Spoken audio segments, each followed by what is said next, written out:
ચાલો આજે આપણે રોબોટિક્સ સેન્સર્સ પર એક ઝડપી નજર કરીએ.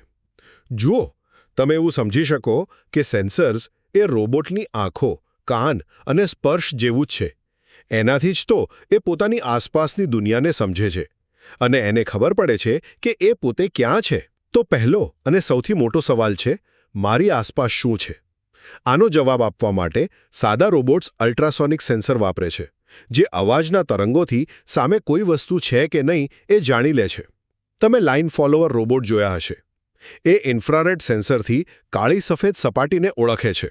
પણ જ્યારે વાત આવે સેલ્ફ ડ્રાઇવિંગ કાર જેવી એડવાન્સ ટેકનોલોજીની, તો ત્યાં લીડાર વપરાય છે, જે લેઝરથી આસપાસનો આખો 3D નકશો જ બનાવી દે છે. સારું, હવે બીજો સવાલ, હું પોતે ક્યાં છું અને શું કરી રહ્યો છું? આના માટે એક્સેલરોમીટર રોબોટની સ્પીડ અને ઝુકાવ માપે છે, જ્યારે જાયરોસ્કોપ એનું બેલેન્સ જાળવી રાખે છે. ઘણીવાર આ બંને MPU 6050 જેવા એક જ મોડ્યુલમાં આવે છે. અને હા, પૈડા કેટલી વાર ફર્યા એ માપવા માટે એન્કોડર હોય છે, જેનાથી રોબોટે કેટલું અંતર કાપ્યું એની પાક્કી ખબર પડે.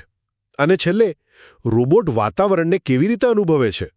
તો એના માટે તાપમાન, ભેજ કે પછી ધુમાડો ઓળખવા માટે અલગ-અલગ સેન્સર હોય છે, જેમ કે DHT11 અથવા MQ2. અને જ્યારે કોઈ વસ્તુ પકડવાની હોય, ત્યારે ટચ સેન્સર સ્પર્શનો સંકેત આપે છે અને ફોર્સ સેન્સર નક્કી કરે છે કે કેટલી મજબૂતાઈથી પકડવી. ટૂંકમાં, કોઈ પણ કામ માટે સાચું સેન્સર પસંદ કરવું એ જ રોબોટને સ્માર્ટ અને અસરકારક બનાવે છે.